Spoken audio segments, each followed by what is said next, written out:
But it goes back outside. All the Keighley players are stacked on this side, in fact huddled almost within the football centre circle. But Mr Cummings there penalising, it looked like number 4 Giles Boothroyd that was penalised for a flopper or a holding down.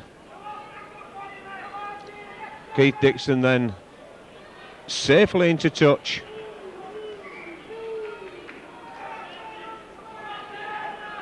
Just wait while the other ball comes off the field as Paul Moses, ball in hand, feeds on to Gately. Gately drives in field, sets the thing up for Keighley, 30 metres from the hunslet line. Moses again at acting half-back, substituting of course for the injured Jason Ramshaw this afternoon. Moses again, switching play, Ayres. Ball out then to Austin. Austin's got the hole! Austin's got the hole! He's going to score! Oh, and that was a lovely try, but a beautiful try there by Greg Austin, but well supplied by Andy Ayres. Yes, John, a terrific wide ball out from Andy Ayres. But when we see the try again, you'll see Greg Austin all the way in. He's shimmying inside, showing outside. A terrific centres try, that. The experience of Austin there, drawing the defence, not knowing whether he was going to part with the ball to winger John Basilou or not. But that try then coming on the 5th minute for Keighley. John Basilou with a difficult conversion attempt from this near touchline side, about 1.5 metres in. And I'm not too sure that the Elland Road groundsman were too happy with John making a pile of turf there.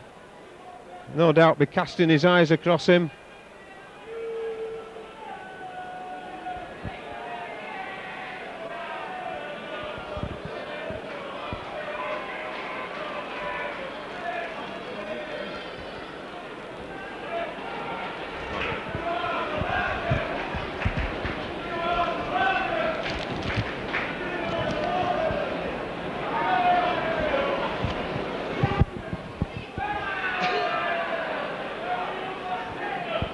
Referee having stopped the clock, restarts it again now. Oh, that's looking good. It's looking excellent.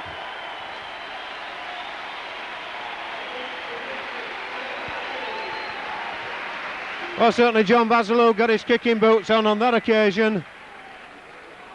And I'm sure he'll have that confidence in his mind now that he can do it from anywhere on the field. Let's hope he is able to do, and let's hope that's just the start of things to come. All offside, and certainly, Mark, this is one of the things that Daryl and myself have spoken about on occasions on the restart, that referees have missed the players going forward there, but Mr Cummings certainly kept his eyes open.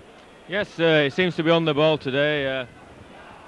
Just going back to the Keighley game plan for today, I think they've got to put home this advantage now. Last year when they played the fixture here, they had a similar early score and seemed to relax a bit. But the spirit in the side today, I don't think they're going to allow Hunslet back into this one. Moses then on through Ayres. Mark Brook-Cowden almost getting in the way there, but big Brendan Hill just brought to ground. Martin Wood again left almost isolated there as Ayres now through to Dixon. Dixon brings on Austin. Oh, and I thought perhaps there might be a shade of obstruction there using Kevin Marr, but not in the opinion of Mr. Cummins. Andy Stevenson, good run in towards the post. It's 15 metres out. It's the last tackle coming up. Keith Dixon looks for the point. It's hanging, but it's not gone. So we have a tap restart on the 20, and Keith Dixon certainly looking to get the point on the last tackle whilst inside the opposition's 20-metre area. Sampson just feeding that ball out there to Paul Hughes. Harkin again. Richard Milner on the end of that Harkin pass. And down comes the boot of Harkin. Dave Tanner, the man who's going to pick that ball up. Malola, the one who's doing the chasing with Keighley. Keighley gets past Malola, but eventually it's Richard Milner who does the stopping. And John Vassalou in the centre of the park there, picking up the pieces.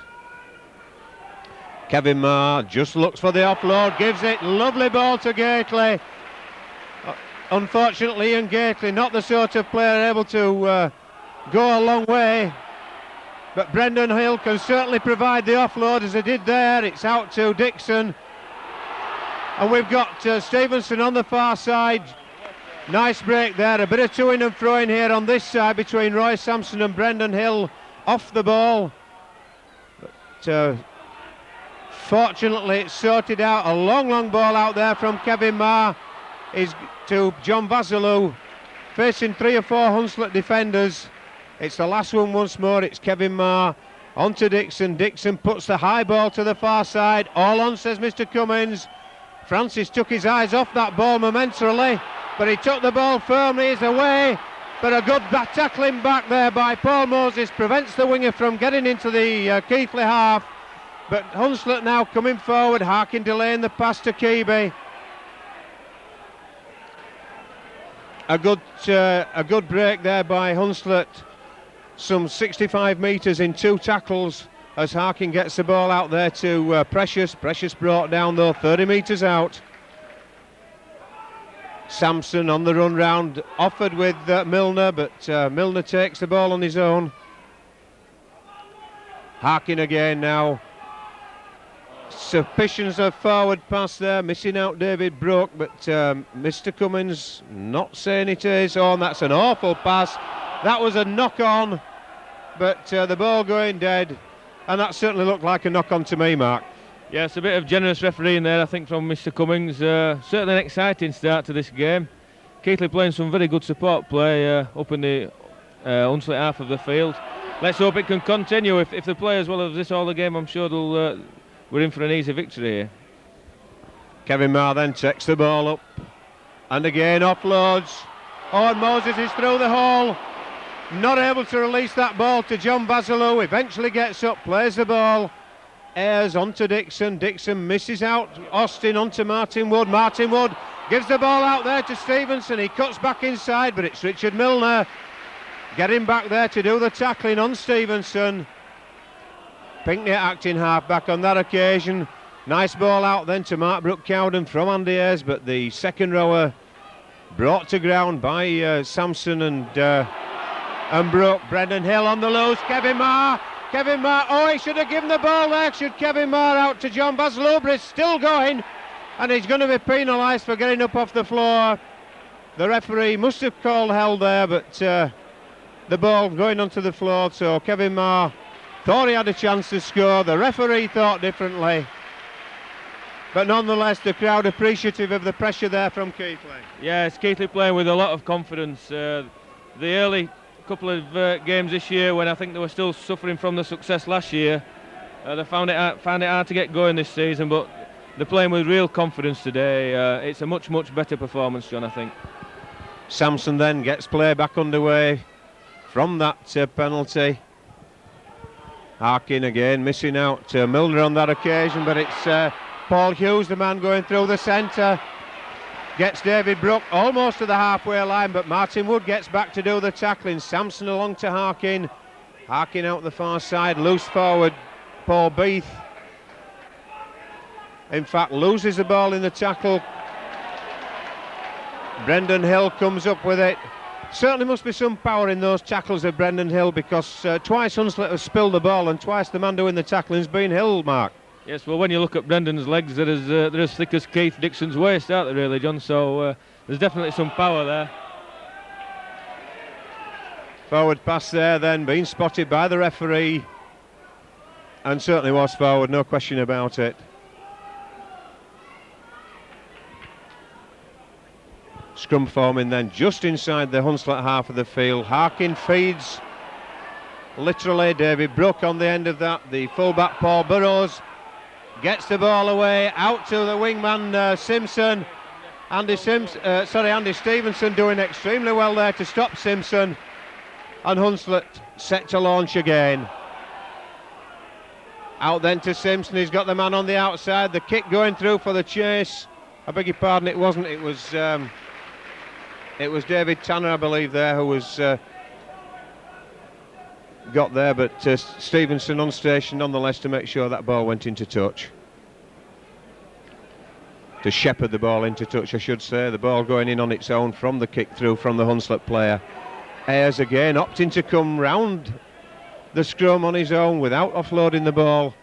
Martin Wood at acting half this time. Mark Brooke-Cowden gets to the edge of the penalty area. Moses onto Dixon, bringing on Kevin Marr. Marr holding that ball in a position where he could have slipped it.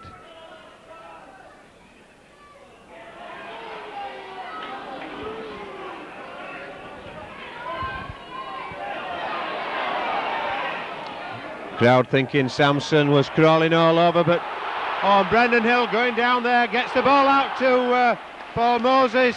Brendan Hill just going through the centre, and the wingman, as you would expect, as though they weren't there. But there was a tackle without the ball. It's got to be a penalty. Well, I would have thought that was a penalty, man. Well, yes, he's definitely shaping up to kick that one. But as you were saying about Brendan Hill, he showed his pace last week when he was backing Greg Austin up, so I think he must have been on the same tablets today, John. Samson then gets that ball out to Milner, back to Samson, on to Harkin. Harkin running round in circles. Paul Hughes, the man tackled on the halfway line. And it's Samson again, out to Precious this time. Precious gets the ball away, but a knock on in fact.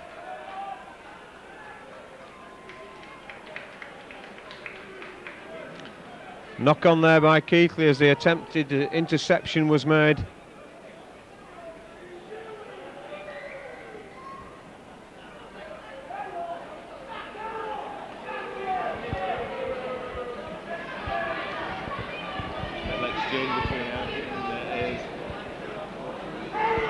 Well, Brendan Hill coming all the way through that scrum after Paul Harkin and Andy Ayres just having a few friendly words as they exchanged the ball before the scrum was formed.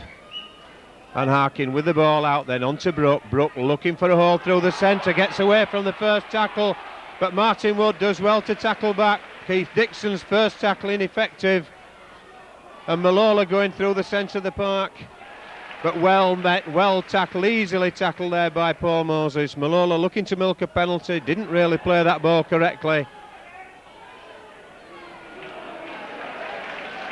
And the attempted half break there by Paul Hughes came to nothing as Milner offloads then. Samson, the man in possession, but tackled on that Keighley 10-metre line. Keighley leading only by 6 points to nil at the moment as Hunslet looked to launch the attack on the Keighley line. And I think Hughes would have done better there to have got that ball out instead of taking it himself. As it is, it's the last one coming up. Harkin out to the far side. And tackled into possession there, Mark Ellis. There's a handover. Keighley successfully negotiating that pressure from Hunslet. 17 minutes of the first half gone.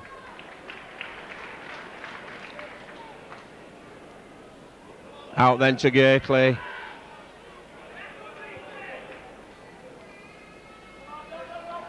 Moses at acting half-back plays the ball onto Marr. Marr delays the pass, gets it to Martin Wood.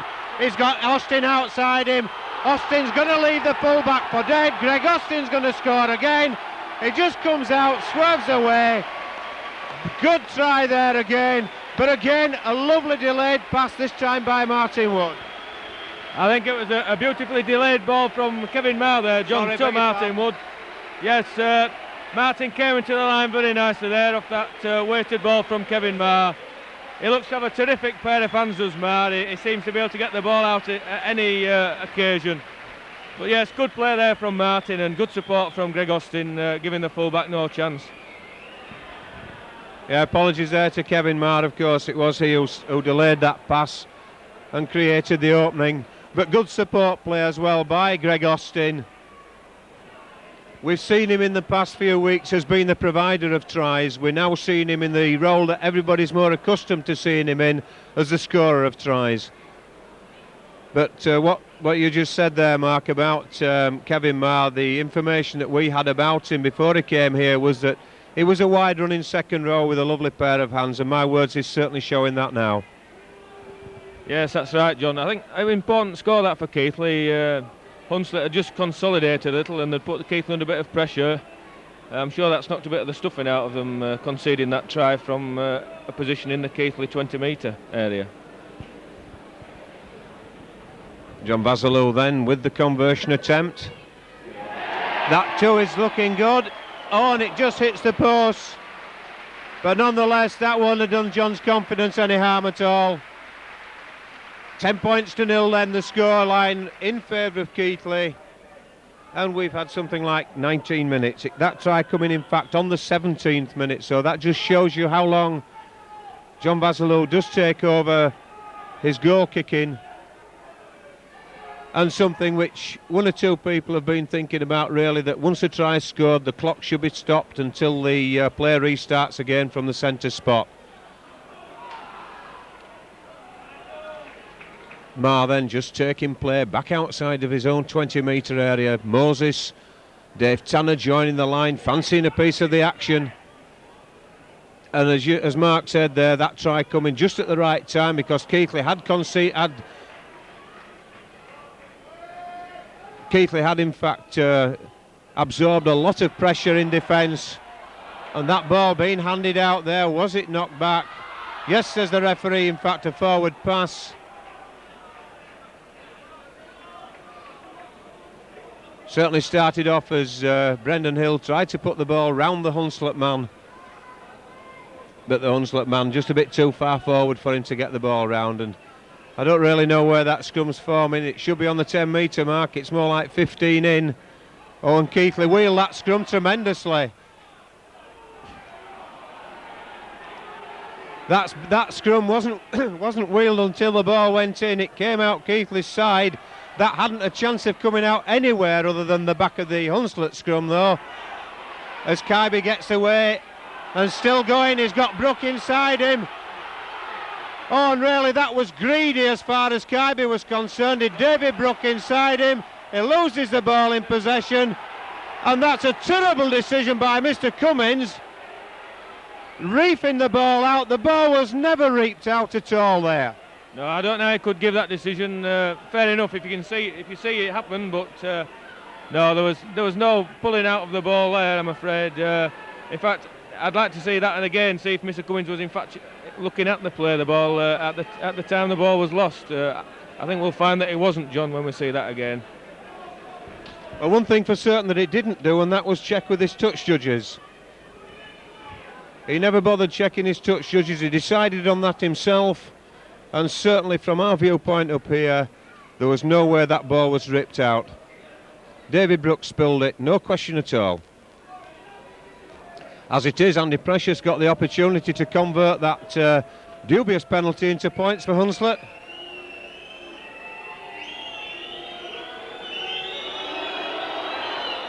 Which he does successfully, so that's Hunslet successfully on the board. 10 points to 2 there trail, 22 minutes on the clock.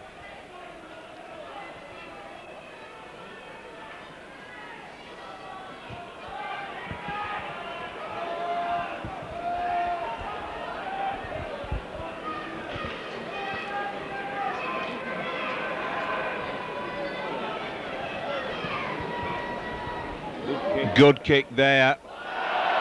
And in fact, did he get a hand to it? No, says a touch judge, or a foot to it. Simpson not doing so. That scrum will form on the 10-metre line with the head and feet to Hunslet.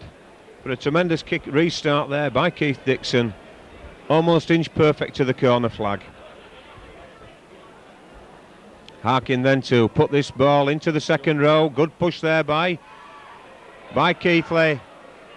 And Martin Wood out of that scrum very, very quickly there to smother that initial attack.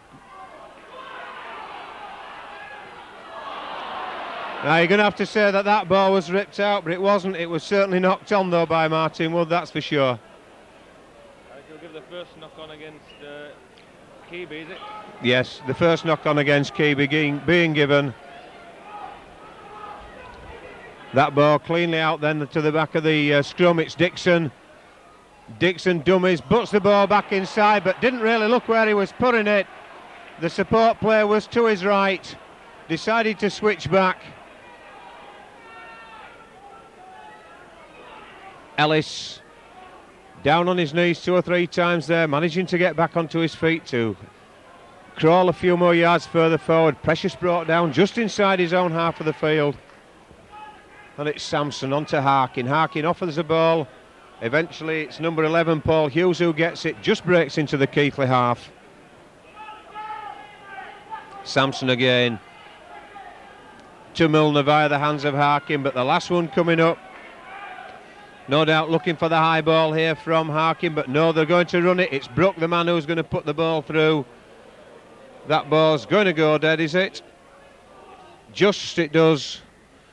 David Brooks' attempt there for finding the line just a little bit too heavy. Kevin Marr taking the first drive out. Turns as he's tackled. Moses again. Offers the dummy and initially taken, but there's obviously something thrown in there. A punch seen by the referee. Andy Precious, the man doing it. He's well away from the action almost immediately. Precious, the player on the Hunslet side, indicated by Mr. Cummins as being the guilty party. Dixon putting the ball into touch, 5 metres inside the Hunslet half of the field. Moses onto Gately then, the big fella taking the first drive. Precious feeling the full weight of the tackle as well as the weight of the body of Ian Gately. Ayres onto Brook Cowden stepping, he's got Dixon with him, but the attentions of number 12, Richard Milner, preventing him getting that ball away. Play switch to Ayres, Ayres again, back to Tanner though. Tanner sees a half hole there, and there's an elbow there, certainly going in from Harkin, I would suggest. Yes, well, defence has never been one of Paul's fortes. I think if he caught David Tanner with an elbow, he'd have had to jump fairly high, but the tackle was definitely up around the neck of Tanner. It looks as if Paul's given a penalty away in front of the sticks there. Well, certainly the Keighley physio just having a look at David Tanner around the head, and Harkin being spoken to by the referee, as well as pulling out Roy Sampson, the Hunslet captain. John Vasilou opting to go for the 2 points, or attempting to go for the 2 points, I should say. I think, under the circumstances, quite a wise decision. We've got 26 minutes on the clock at the moment.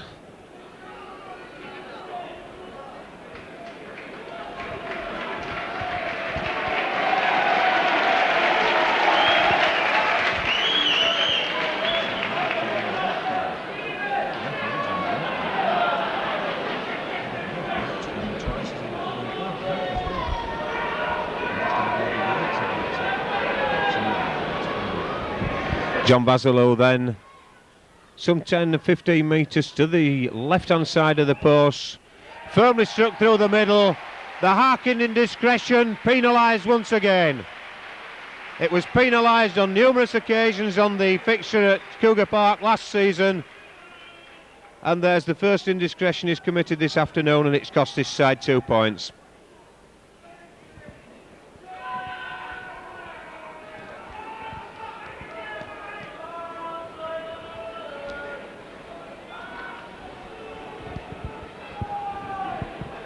The Hunslet players this time making sure they stay behind that line. It's a good kick by Brook, well taken by Dixon, and Marr again.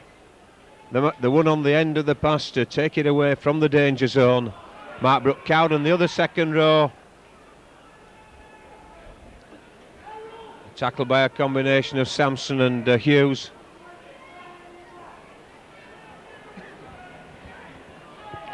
Harkin going on his own initially, brings on Brendan Hill outside, but the big number 8 unable to release that ball correctly, I should say. Not, he did release it, but not in the manner which we've been accustomed to seeing. Hunslet regathering at the second attempt and being hauled to the ground there by Hill and Wood. Semi-shades of obstruction there, but just not bad enough for the eyes of Mr. Cummins to blow his to cause him to blow his whistle and give a penalty. We see Mr. Cummins certainly very prone to allowing the shepherd. None so much as that game at Cougar Park against London Crusaders, when they went absolutely rampant, and have also done so on other occasions. Ball lost there, well regathered. That one there, I would have suggested there that there might have been a better chance of an assist out there, Mark, than the one previously.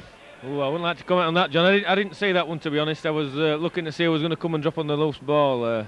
Paul Moses is relishing his chance today, back in the first team, and he's playing very well, sweeping everything up that's going about in the centre of the park. Ayres then eventually getting to his feet, the ball coming out to Mar just slowing things down, but eventually offloads to Vasilou going through the centre of the field. Nick Pinkney screaming for the ball, but John just not able to get the ball away to him. It's interesting, John, that the referee started off in the first minute with a penalty for Keighley laying on, and then ever since he's persistently allowed it for both sides. We saw on the tackle before last, he allowed the Hunslet man to lay on and took no action.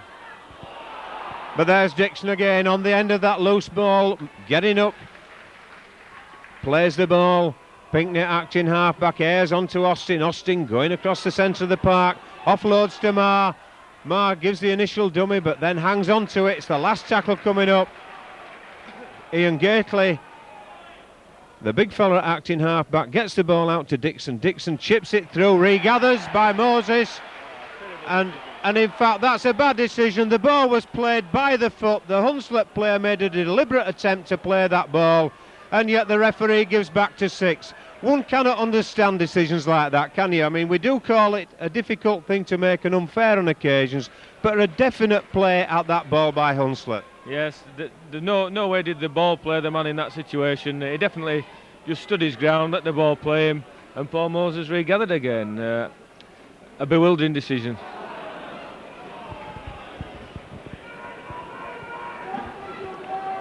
Hunslet then in possession some 15 metres inside their own half of the field. Harkin across to Brook. Milner, no, beg your pardon, in fact that's Paul Beath. And Keighley penalised there for stealing the ball.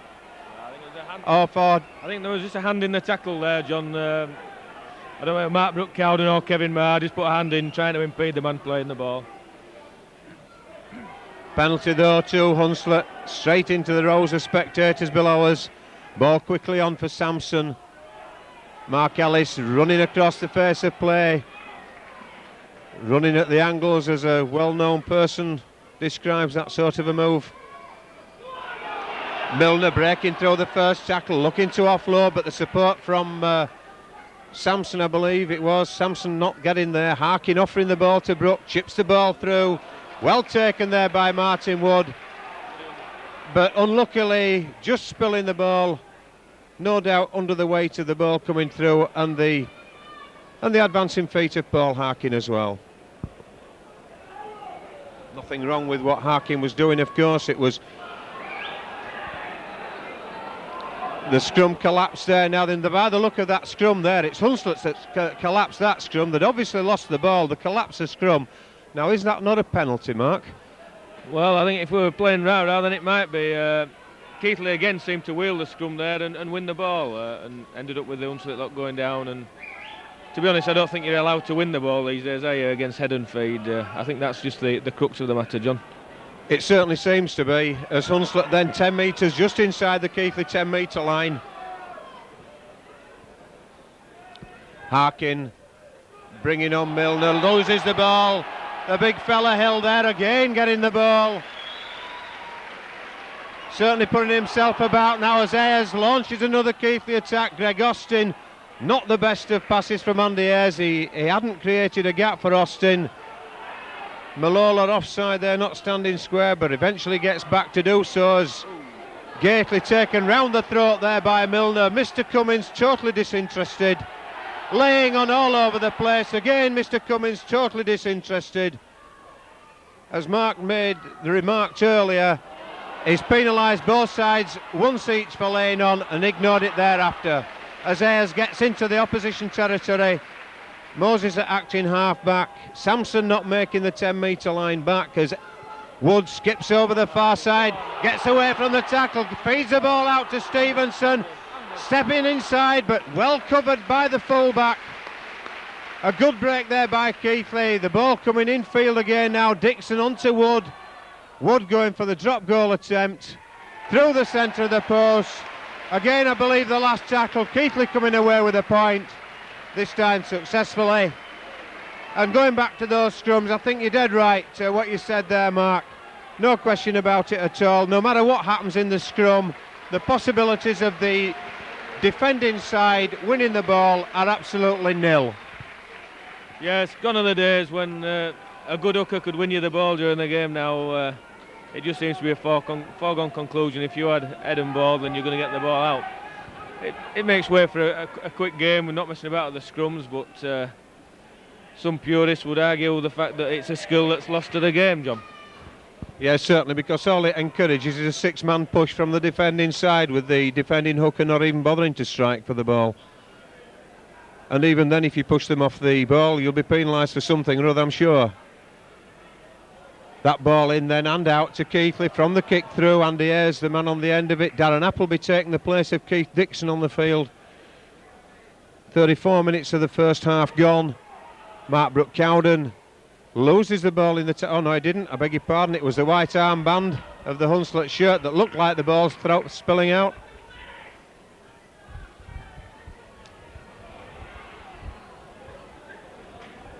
Gately gets to the 10-metre line before being brought down, eventually getting onto his feet. Pinkney, we've not seen anything of Nick Pinkney in this game so far in attack. Martin Wood tackled 10 from the halfway line, impeded there by Milner, but that's a kick by Greg Austin, putting pressure back on the Hunslet defence. It's not going to go dead. Francis going to have to run the ball out.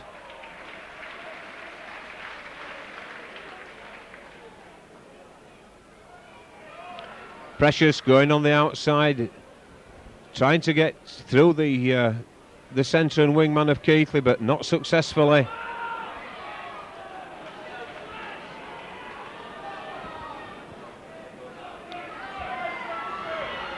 Ellis bursting through the tackle. He's got support outside him, but Boothroyd not able to get up to him.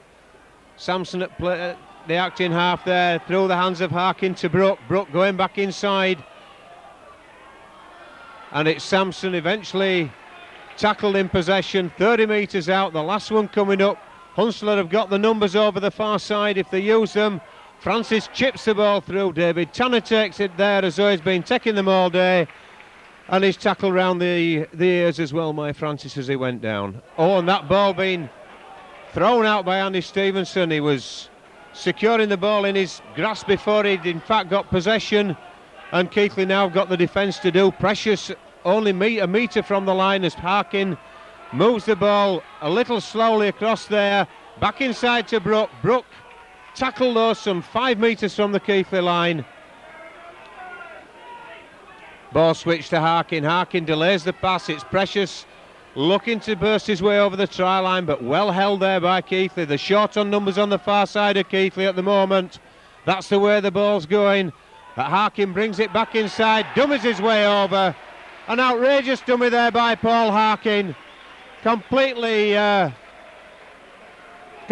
sold there, I think, to Nick Pinkney, who just getting up off the ground, and Harkin puts Hunslet back on the game back again.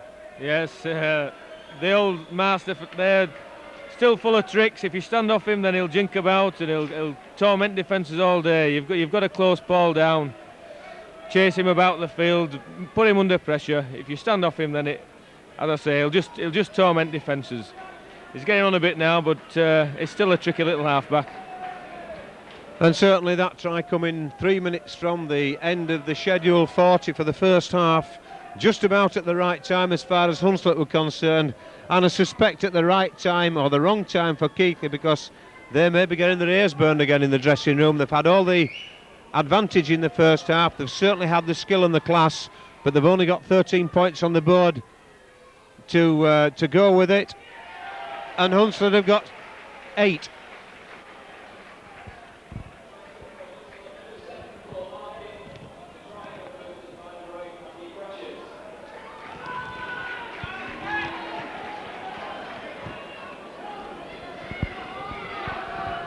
So then, for all the class that they've shown in the first half, Keighley only leading by those 5 points, Mark, and I feel there might be one or two words in the dressing room perhaps. Yeah, I'm sure Peter will be upset at the unforced error there from Andy Stevenson. The Keighley defence has not perhaps been on its top form this first half. There's been quite a few occasions where Hunslet have been stepping out of tackles. I'm sure Peter will be asking for a big effort this second half and to get this defence right. Well, there's still a couple of minutes in this first half to go as Brendan Hill tried to get that ball as it was badly played. Managed to get a hand on it, but only assisting Hunslet in the way they've given them another 6 tackles. Francis running across the face there. One or two players on the Hunslet side looking to be blowing at the moment. None more than Boothroyd, the man on the ball now. Certainly hands on hips and head down as he was before that ball came to him. As Sampson going up the short side into the Keighley half of the field. Almost on 40 minutes now then as Hunslet come into the Keighley half. Keighley leading 13 points to 8. Their tries coming in the first half. A couple from Greg Austin. 2 very well taken tries. A penalty goal and a conversion to John Vaslew, and that drop goal from Martin Wood. And as Hunslet launch into the Keighley half again, they've got the numbers again. But Tanner diving on the ball very bravely there as Paul Beath went to kick it forward, and certainly Dave Tanner caught it, and there was no doubt in my mind it was Paul Beath who kicked him. The ball may have been considered 50-50. It will be interesting to see just in fact what it was, but certainly he got a boot there from Paul Beath, no question about it. In the meantime, in the first half, the Hunslet scores coming from a try there from Paul Harkin, a penalty goal and 1 conversion from Andy Precious. The scoreline then, with the clock stopped in injury time of the first half, 13 points to 8 to Keighley. And Dave Tanner certainly not in a hurry to get up. The referee taking play, should be taking it 4 or 5 metres away, which he does.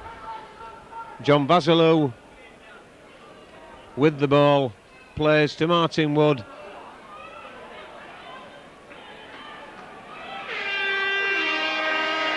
And that's the half-time whistle, and certainly I felt that that's been going to happen for quite some time, in all honesty, Mark. There's a bit of frustration there by one of the Hunslet players with Brendan Hill. Not at all happy, but they're going off just shaking hands and tapping each other on the back. Not a bad first half, disappointing though as far as the scoreline's concerned for Keighley, and let's look for a better second half, Mark, with more points for Keighley. Yes, John, if Keighley can stiffen this defence up, as I said earlier, I'm sure they're looking at a victory here. I think they've just to look after the ball a bit better, play the right football in the right areas of the field, and they have the class to beat this Hunslet side.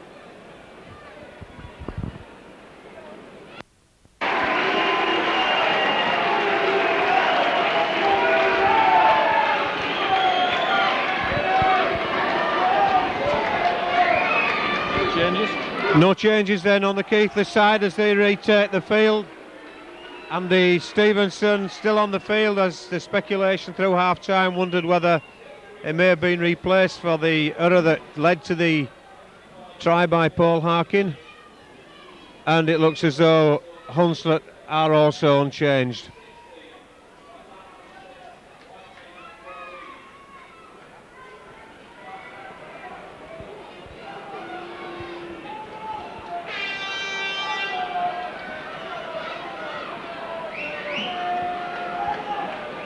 Referee and his 2 touch judges then retake the field. It's Hunslet's duty to get the game restarted again. In fact, The referee now just going to pull out the two props who are having a bit of a fracas before half-time. Ellis and Hill, no doubt just going to tell them they saw what went on and any more of it and you'll be going off.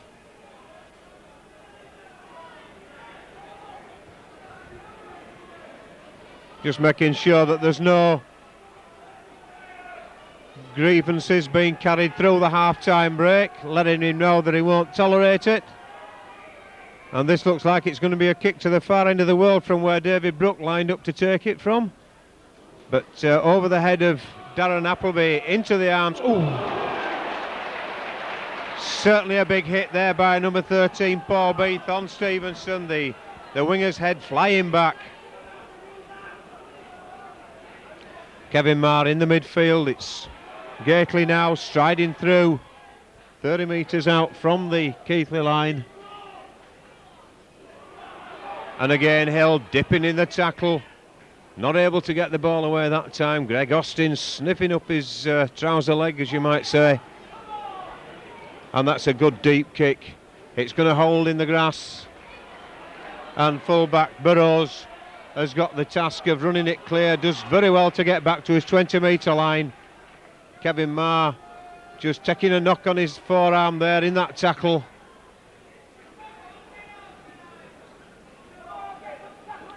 Physio Richard Coombs just checking, making sure he's all right, but the man from down over made a sterner stuff.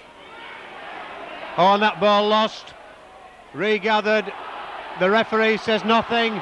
Nick Pinkney's going, he's looking for the support play there from and well, was he bundled in on a full movement? I suspect he was taken in. It wasn't a separate, it wasn't a continuous movement that, but he did check with his touch judge. Well, the touch judge lacking in bottle there, Mark, because that was certainly two distinct movements. Yeah, so the tackle seemed to be definitely made before that. The hunslet man came in afterwards and seemed to bundle him over the line after the tackle was made. He's a bit of a dither, is this referee, in my eyes, John. He doesn't make a decision, although he went to the touch judge and obviously got no help from the touch judge, John. Play then some 15 metres from the hunslet line. Brooke plays the ball to full-back Burrows, manages to offload, but Paul Hughes tackles almost 20 metres out. Sampson gets the ball across to Precious. Precious running at the Keighley defence but unable to burst the tackler.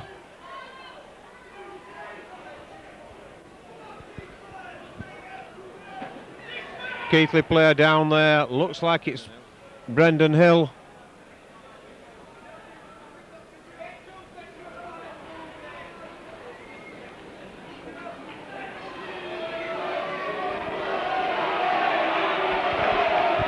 Steve Hall just coming off the bench as a precautionary measure to warm up down the touchline side in case Brendan Hill has to leave the field.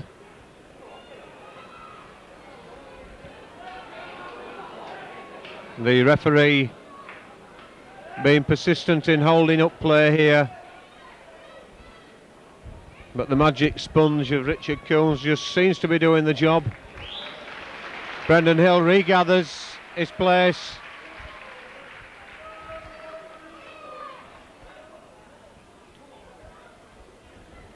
And Hunslet get the game underway again then. Harkin switching the ball back inside, then outside.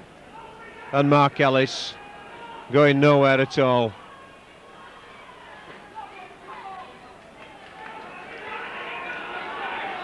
Little knock on there. In fact, the referee says interfering. Well, I don't know. I hope you're going to watch this tape, Mr. Cummins, because that wasn't scooped out at all. Really, I just do not understand it. But the hand wasn't even near the ball. Talk about being old-manned.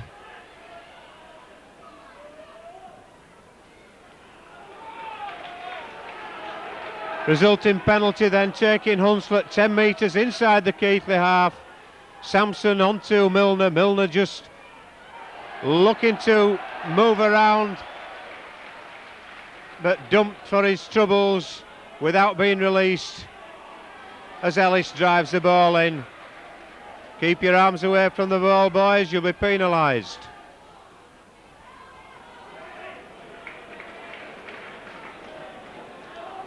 Sampson going on his own from acting half-back. Paul Moses doing the tackling on his opposite number there. Inside the Keighley 20-metre area. Harkin across to Brook. Brook stepping, forward pass. In fact, one could have even said it might have been a deliberate forward pass. But certainly not happy with the refereeing display of Mr. Cummins this afternoon. He's not improved, has he, since London Crusaders? No, I think we could say he's got worse, John, to be honest. He doesn't really instill confidence in you, does he? It must be something about that Widnes water. I think every time I get one from Widnes, he seems to be a bad one.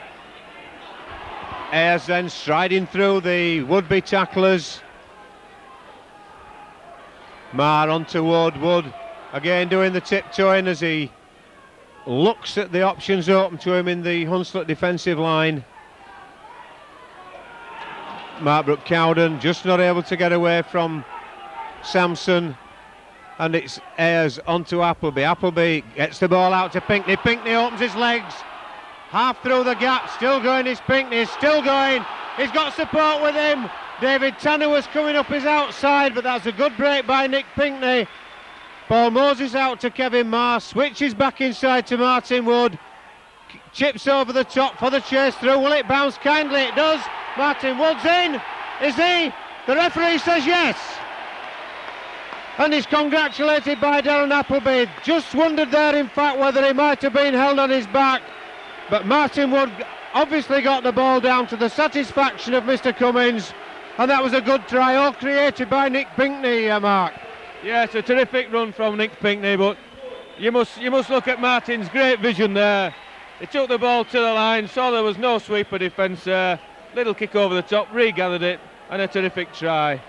He really has got the footballing skills as Martin.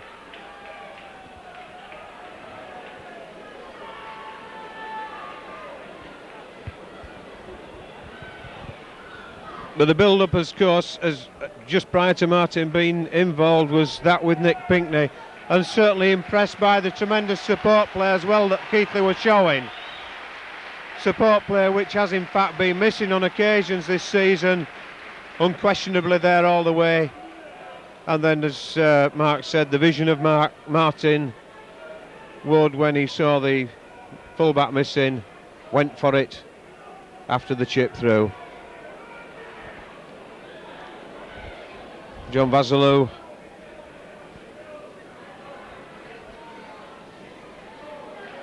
adds the extras. A little hesitation there by one of the touch judges, but the extras are added. That puts Keighley on 19 points to Hunslet's 8, and we've had 7 minutes of the second half.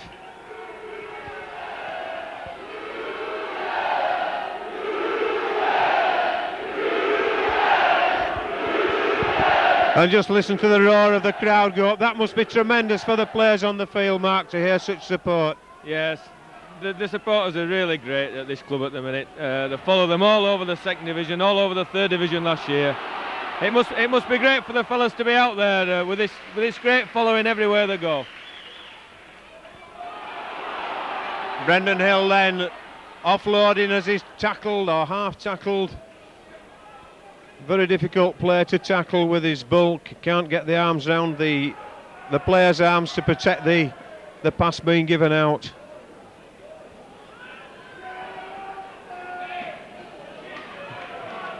Dave Tanner putting the ball downfield to test the fullback Burrows. Darren Appleby preventing the fullback getting into his stride. Just checking him as he went. Francis taking the option into the centre of the park. Hunslet bunched in a big lump behind him. And Beath tackled in possession on the 10 metre, looking to milk a penalty. Not attracting the favours of the referee on that occasion. Beath through the hands to Harkin now, onto Brook. Brook over the far side to Eric Keighley. Keighley half away, looked to get away. This is Malola on the far wing. The Kenyan, though, unceremoniously dropped to the ground there by Mark Brooke-Cowden. Brook, hands across. They had the numbers over here. Boothroyd, though, unable to make progress through the defence. Darren Appleby preventing him going further, and that's a kick through by Beath. It's the last tackle. David Tanner thinking about shepherding it to the line, but he's not going to get it there, and can't get away from the advancing Hunslet players, Boothroyd and Precious. Still inside the Keighley 10 area. It's Stevenson struggling to get to his feet as Kevin Marr now gets the ball as he takes into the sunshine. Martin Wood breaks. Martin Wood, and he's just caught there. He had Greg Austin coming up his inside. Kevin Marr offloads that ball, and really the Hunslet player didn't go for it. This is Pinckney. Pinckney hands off, but well tackled, well stopped there by Francis as Stevenson goes inside onto Appleby. Give the ball out, Darren. It's the last tackle coming up again, but certainly exciting play there by Keighley, unable to take advantage as yet. Ayres onto Mark Brook-Cowden. Brook-Cowden out to Pinckney. Pinckney's going to be tackled in possession though, but manages to offload. Marr kicks the ball for the touchline side. Brendan Hill's going. Brendan Hill scores. Oh wow, way! Oh boy, but what a chip through by Kevin Marr, and what a follow by Brendan Hill, and Hunslet stood back and admired him. Yes, all came from good play from Nick Pinckney, managing to keep the ball alive. Kevin Marr looking to put the ball up for the bomb. Hunslet hadn't got in there, and the ball went forward, and again Brendan Hill showing his blistering pace. As you can hear, it's much appreciated by the big Keighley following here, but you can't grumble at the entertainment today, John.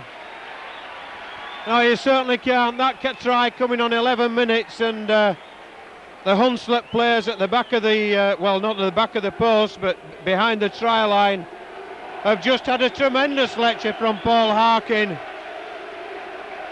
And in fact, they're standing there, hands on hips, not particularly sure what on earth hit them there. Well, we know what hit them.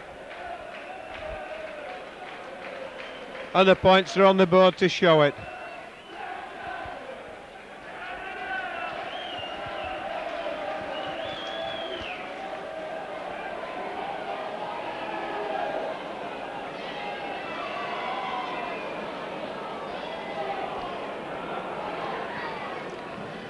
Oh, and John Basilou pulls that one.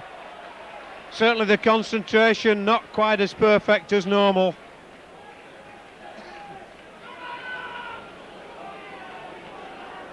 Nonetheless, 23 points to 8, the scoreline reads, and that try could be a killer to many a side.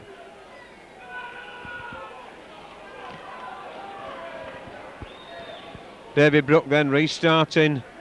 Appleby taking the ball, basketball fashion over his head, onto Stevenson. He gets into top gear, but tackled 5 metres short of the 20-metre line. Marr again in the sunshine over the far side. Last time he was there to release Martin Wood. This time it's Paul Moses who almost gets away. Wood at acting half, onto Ayres. Ayres through to Appleby. Appleby stopped by a combination of Brook and Beath there. And Ayres again, fancying a tilt on his own this time from the acting half position. And Moses onto Marr. Marr goes into the tackle, slips the ball out to Austin. Austin gets away down the touchline side, but just managed to be held back there by Keighley as he couldn't get it, failed to get into his stride, but loses his boot. That ball kicked upfield. It's been chased by John Basilou. Well taken by John Basilou, unable to get away though, but a good kick and chase there. In fact, Basilou injured.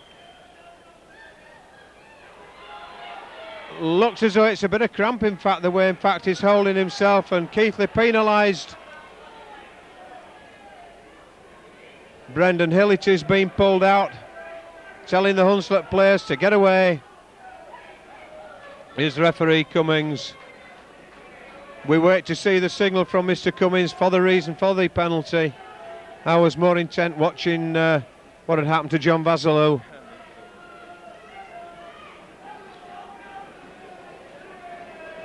Well, I think he gave a stiff arm, I don't know. The signal very unclear there from Mr. Cummings.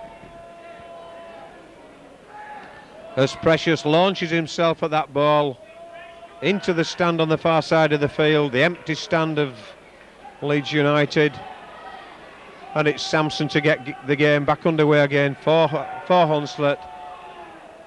Again the standard pattern, missing out the first runner, but the man not being tackled there is again offloading and still not completing the tackle. Hunslet got the numbers, Boothroyd going through, Pinckney missed him, Tanner's there, and that's bad tackling by Keighley. I'm afraid the tackling, well, it wasn't Nick Pinckney's fault, he was the man who missed eventually, but the man just wasn't secured in the centre of the field after Harkin missed the first runner, Mark. That's right, it all stemmed from somebody stepping out of a tackle by Brendan Hill, unfortunately. And Hunslet made Keighley pay dearly for the mistake. This game isn't over with yet. There are enough footballers in this Hunslet side to cause Keighley problems if they sit back. Keighley will be looking to come back here and reply in the best possible fashion with a try, John. On that try, really, where everybody thought that Keighley would have the pace outside to beat this Hunslet side, Keighley themselves were beaten outside for a bit of pace. Richard Francis, the man providing that pace and providing the points. Andy Precious, the man, the number 8 for Hunslet, now looking to add the extra 2.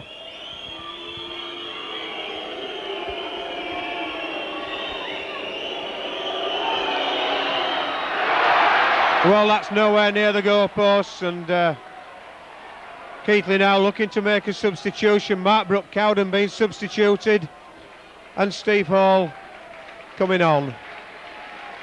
Mark Brooke-Cowden had certainly a solid 50 minutes, 60 minutes, and Steve Hall, a Keighley favourite, taking his place on the field.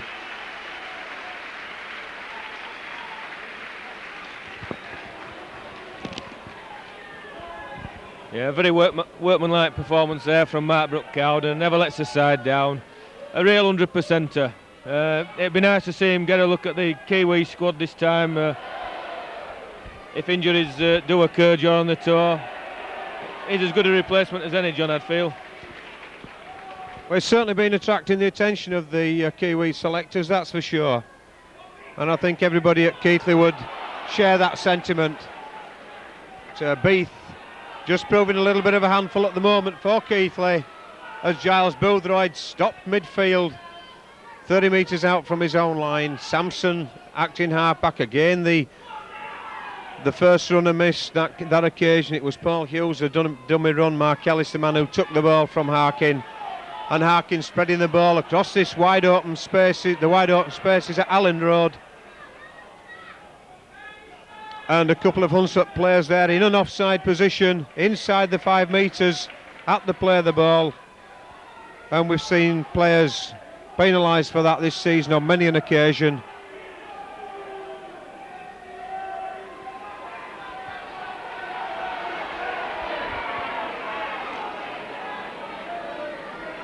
Paul Harkin just asking the question of Mr. Cummins there about why can't I feed the scrum?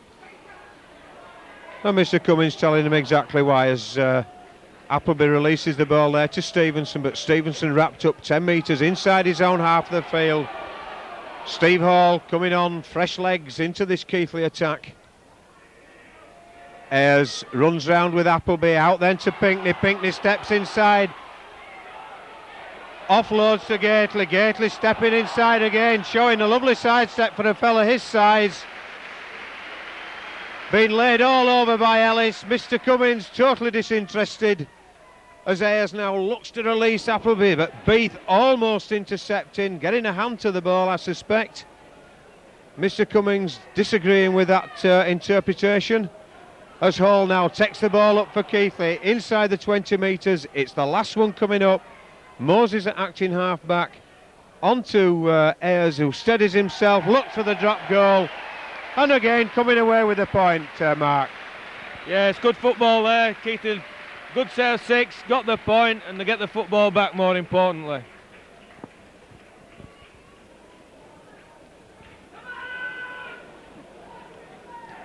"59 minutes of the game gone then, or 19 minutes into the second half, whichever way you prefer it. Sees the scoreline alter once again, 24 to Keighley now,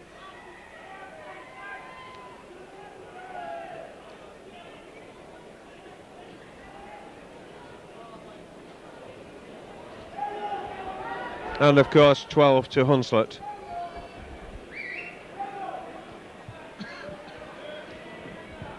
Milner taking over the restart duty. That ball just inside. It looked to me as though it might have broken the whitewash, but this touch judge at this side said it must have been inside. He was the man closer to the action and in line, but I must admit it did look a little bit close.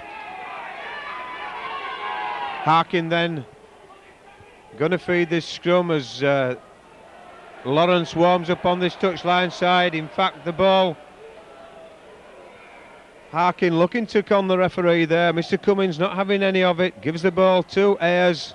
The scrum collapses. Mr. Cummins wants it to reform back on that 10-metre line. Ayres this time feeds it much more cleanly, but loses his footing on the Elland Road turf. Wood onto Hall, Hall dipping as he goes into the tackle. The flopper operating there, and the head as well operating from Precious. But certainly a flop tackle there by the number 11, Paul Hughes. Third man in the tackle when the tackle had been completed. Appleby gets away from the half-hearted tackle and is still being held round the neck there by Richard Francis as he goes down. Ayres onto Wood. Wood dancing in the centre of the park there. The ball lost. The referee said it's all right. Ian Gately drops on the ball. I suspect he thought perhaps Hunslet player had touched it before he went down. Not so, says Mr. Cummins. It's a penalty to Hunslet. Mark, did you have a better view? Well, I didn't see whether the ball was reefed out or not, but from Mr. Cummins' signal, I think Ian obviously thought it was play on. Mr. Cummins signalling play on, and I think Ian was probably just confused by his signal. That ball, good touch finder there by Precious from the centre of the park, placing the ball rather than kicking out of his hands. Sampson now on the 10-metre line, bringing on Ellis. Ellis tackled on that same 10-metre line, but further in towards the Keighley post. Harkin throws the dummy, or looks to throw the dummy, still manages to offload to Sampson. The veteran hooker almost confusing the Keighley defence there as he dummied his way around. Brooke looked a bit forward, did that one. Lawrence, I didn't see who came off for Hunslet, but Lawrence is certainly on the field. And it's Precious again, looking to cut the way through the centre of the field, through the centre of the Keighley defence. 3 or 4 metres out from the Keighley line. As Sampson again opting to go on his own. A confusion of lines there as far as Hunslet were concerned. And again the chip through by Harkin, recovered by Keighley, I think Steve Hall.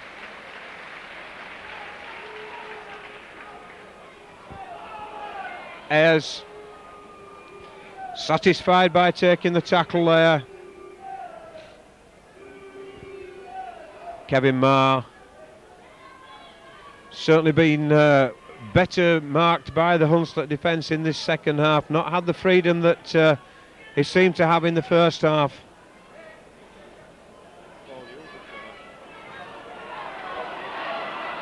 Martin Wood again, just delaying the pass, gets it out now to Pinkney.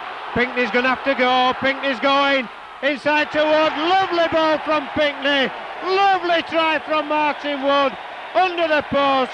Unbelievable break down this touchline side. Left Richard Francis almost for dead. And when he was about to catch him, a lovely pass inside to Martin Wood, Mark. Yes, Pinkney showing that he has true pace there. Richard Francis, no slouch. Had a reputation when he was at Bradford of being a quick man. But Pinker showed him his heels there and gave a good ball inside to Martin Wood, who again was supporting well. Terrific football from Keighley. They're unstoppable when they're playing at this sort of standard and level.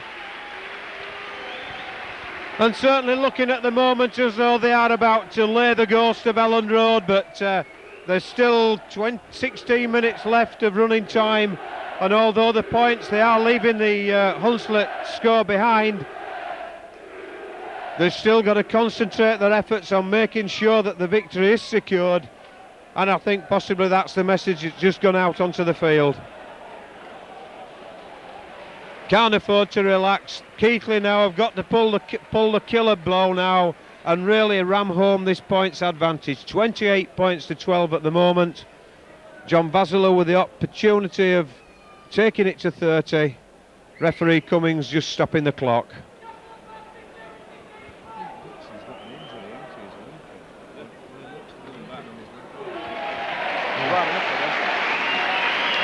Safely through the middle then, John Basilou in fact being substituted, and Keith Dixon coming on to replace him. This has got to be a tactical change. Nothing wrong with John Basilou's performance today. Got to be a tactical change as this, I think. I don't know, John. He got a bit of a knock early on, was he? Yeah, his eye straight on his knee. It would appear that he had a knock to his knee when he was injured earlier on attacking the hunslet line. So I think we're just looking after John's knee, John. And certainly, although it is the right knee, it's still important. As far as goal kicking is concerned, as far as running is concerned, obviously. I think Coach Peter Rowe deciding that the points may well be secure if the victory may well be secure if the defence holds firm, and maybe the kicking ability of John not required anymore. Although we have others on the field who can, but Darren Appleby bursting into the opposition half. Keith Dixon, of course, no slouch when it comes to goal kicking. Brendan Hill taking up play. The big fella Keighley going, looking for support. He drops it back. Unfortunately, a hunslet defender there trailing in the wake of the Keighley attack. David Brook obviously is not in considerable weight and lack of fitness, making him trail there in the wake of the Keighley attack. Coming to his help at the end when the ball was dropped back some 4 or 5 yards behind play.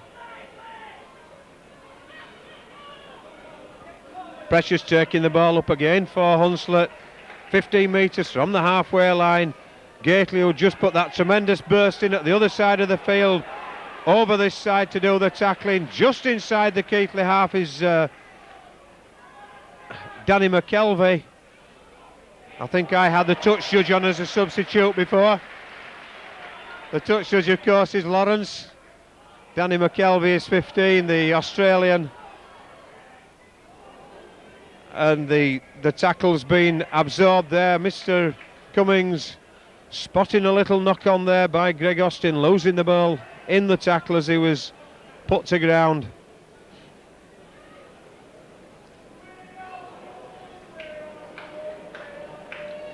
And the touch judge quite noticeably at this side of the field, looking to see where the Keighley players were lining up behind the scrum, and then indicating that's where he wanted them, rather than him telling them so in the first place.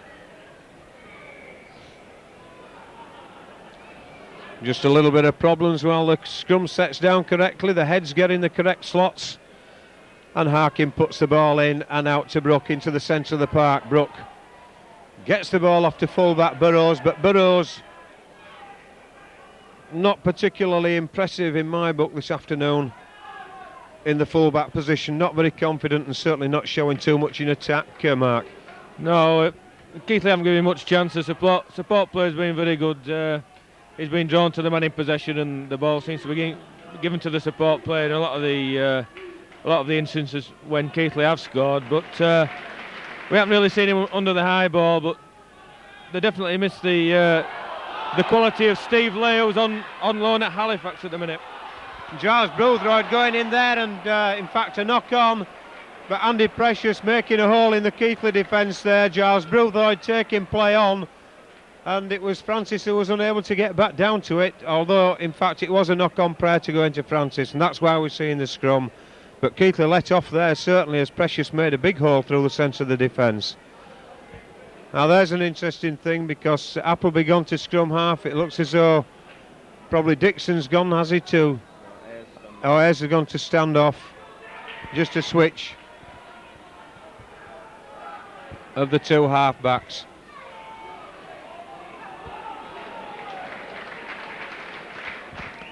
Keith Dixon, in fact, taking the position-wise of John Basilou on the far wing. And Ian Gately learning from the offload from Brendan Hill and from Kevin Marr, and doing so, and Marr offloads again there. Dixon going to have to come back infield, stepping as he does so. But play halts some 30 metres, or 20 metres rather, from the halfway line. Dixon bundled to the ground there as the chip over the top there by Appleby for the chase from Andy Ayres up the outside. Just not able to get there before Burrows did. Looked in fact as though Burrows lost the ball there as he was getting up. Mr Cummings not looking, not seeing, and not being assisted by the touch judge on the far side of the field either. Malola tackle there, and the McKelvey offloads there. Boothroyd puts the ball down. Thought he'd put the ball down. He didn't. He gets away from Steve Hall, but he can't get away. In fact, Steve Hall's hand must have got in the way of it. The ball never played there by Boothroyd. Allowed to get away with it, just pushed through his legs. And Malola gets up, plays the ball. Harkin offers it outside, brings it back inside. Gately missing number 12 there, Richard Milner. The ball spilled as it goes out of the tackle. Brendan Hill on the end of it, recovers it for Keighley. Going to allow them to resettle themselves. A couple of Keighley players just, Ian Gately pulling his socks up.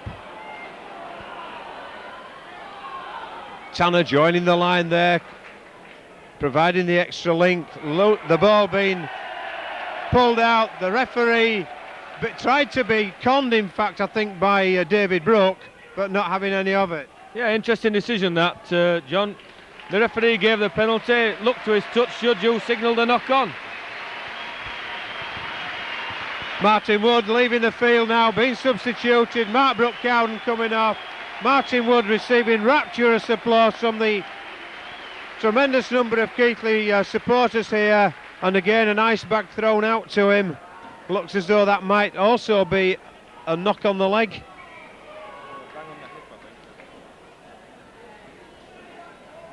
Mark suggesting it may just have been the hip that's had the knock.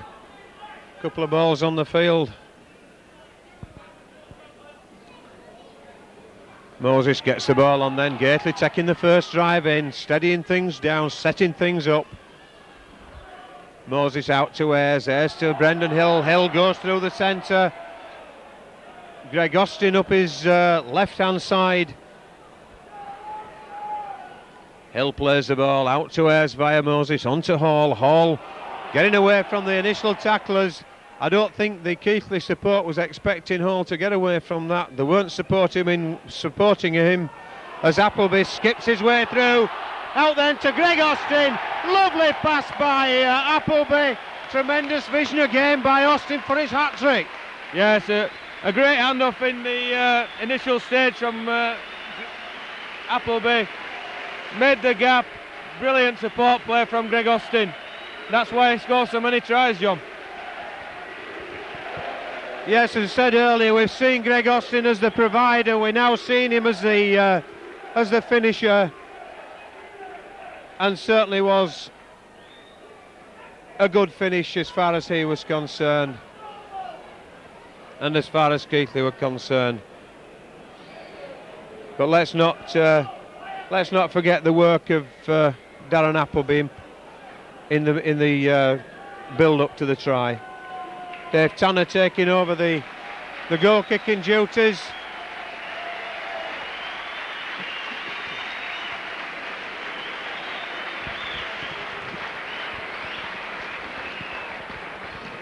(34-12) at the moment, the scoreline reads.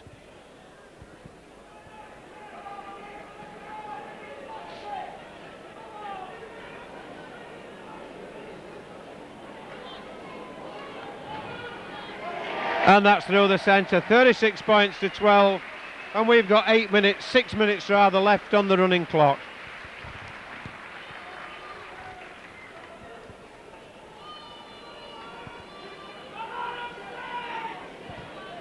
And Hunslet now looking to making a substitution. It's Paul Hughes returning to the field. Andy Precious, the open side prop, leaving the field. And there's certainly some heavy heads out there on the Dewsbury side now. I beg your pardon. Let's come to this week, it's Hunslet. But nonetheless, their heads are as heavy as Dewsbury's were at the same stage last week. Nick Pinkney deciding to leave that ball, just shaking his head to the touch judge saying, I didn't get near that, sir. And I don't think the touch judge needed any assistance to make that decision.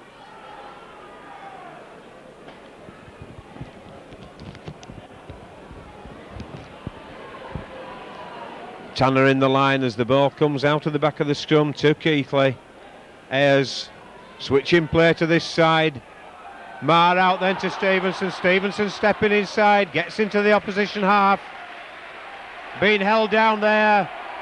Referee, ironical cheers from the crowd. The referee at long last penalising again for holding down, and I say again because he's let it go from the first 5 minutes until just about now.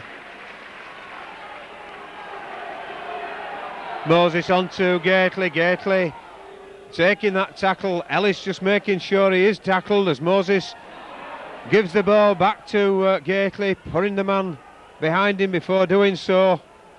And it's Moses again. On to Hill. Hill driving in, offloads, but Marr underneath it. McKelvey, I won't say preventing Marr from getting to it because it was above Kevin Marr. He was going down as the ball came to him. Boothroyd then taking play away from the Hunslet line.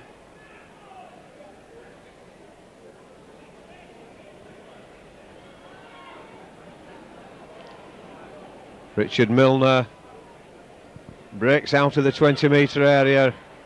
Slow to get to his feet, lethargic even. Danny McKelvey, 15 metres from the halfway line. And Harkin offering the ball. It half intercepted there by Kevin Marr. Into the hands of Boothroyd, the referee counting play back. Another full set of 6 there to Hunslet as they approach the halfway line. Harkin onto Ellis. Ellis brought to the ground there by Andy Ayres, just inside the Keighley half of the field as Sampson onto Harkin. Harkin releases the number 12, Richard Milner. And Milner injured as he went down. The referee stopping play instantly. Kevin Marr remaining absolutely still. You spotted that straight away, Mark. Yeah, you could see the grimace of pain on Milner's face there. It looked as if he either did a knee or an ankle as he went down. Unfortunately, John, it looks as if it's going to be a bad injury, that. Yeah, the stretcher coming straight on the field. The Keighley physio going to the assistance of, I think in fact it's Paul Daly that's out there.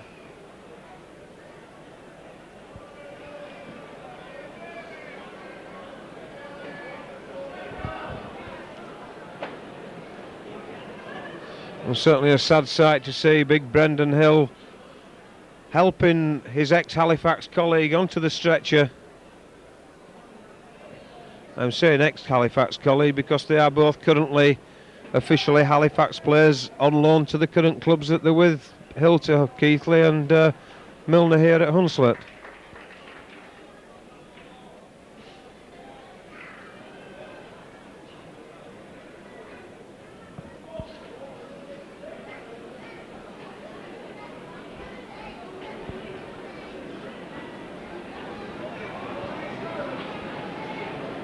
Greg Austin as well. Again, another Halifax player standing over him there at Mark. Nobody likes to see this, but nice to see the concern of former colleagues looking at each other. Yes, as hard a game as it is, rugby league, there's always a concern and respect for the fellow professional. As soon as Milner went down, it was obviously that he had a bad injury, and the physios are waved on. Andy Precious then retaking the field to take the place of the injured Richard Milner, and play will restart some 12 metres inside the Keighley half, and certainly Milner in some considerable degree of pain there as he goes into the tunnel, and play restarts. Oh, a hand in the ball there, certainly looked to me as though Keighley scooped that ball out. The referee said play on, but there's definitely a Keighley hand in there, no question about it. But nonetheless, they're to play to the whistle as Nick Pinkney almost gets away, but Richard Francis, he's got different ideas, not allowing the Keighley centre to take any further part in that particular movement. This is Appleby though. Appleby going through the centre of the field. Oh, he had Andy Ayres outside him as Greg Austin, but the forward pass. But I think if Darren Appleby had looked to his right instead of left there, he'd got quite a number of supporting players, none more so than Andy Ayres coming up like a steam train. Yes, left and right, he had support there. A bit disappointing that from Appleby, John. Scrum forming then for that forward pass just outside the 20-metre area. Out like a rocket at the back of the scrum, almost beating Paul Harkin, but the little scrum half managing to get to the ball, eventually in away to the support that was coming up. Mark Brook Cowden up very, very quickly there, preventing his opposite number, Paul Hughes, getting into stride, and Keighley not standing square there at the dummy halves. Mr. Cummins penalising them, and Andy Precious's left boot putting that ball into touch just a couple of metres inside the Hunslet half. Ellis now taking play up, bouncing off Ian Gately as he went forward. Sampson on to Harkin, Harkin to McKelvey.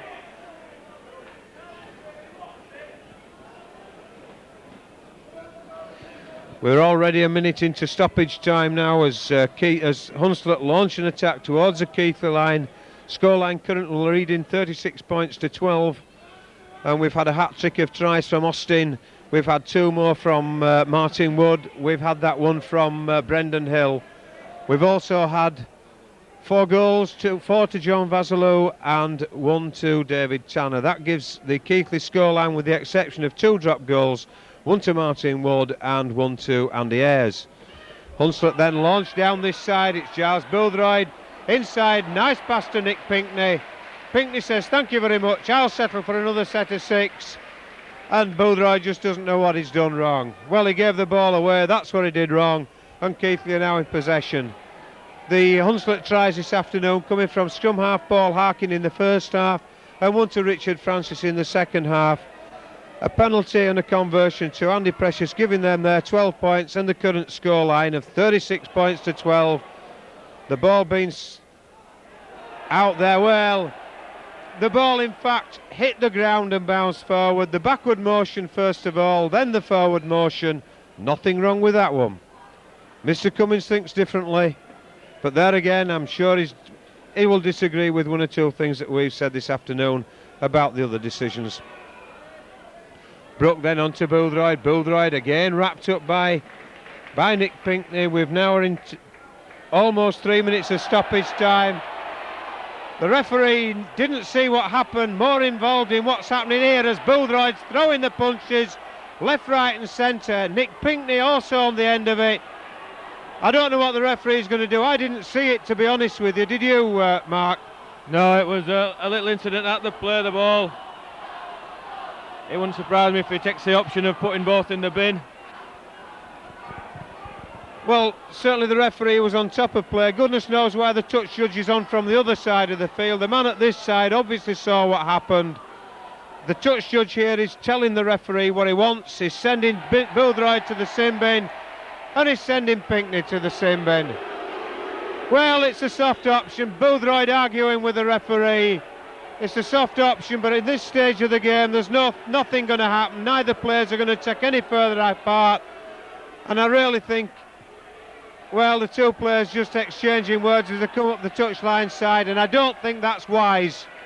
I think, in all honesty, what should have happened is that the 4th official should probably have gone in there just to make sure the 2 go to the separate benches. Boothroyd certainly doing his fair share of the chelping, but Keighley now on the attack as the boil spilled, the hooter goes. That's the best thing that could happen. Keighley have finally laid the ghost here at Elland Road, Mark, in quite emphatic fashion. Yes, a resounding victory today, John. They played very well of Keighley. A bit of work to do on the defence, but against sides like Hunslet, they always come and play football. They'll score points against you. But what has been impressive about Keighley is they've played the football, they've supported, and they've got the deserved result at the end of the day.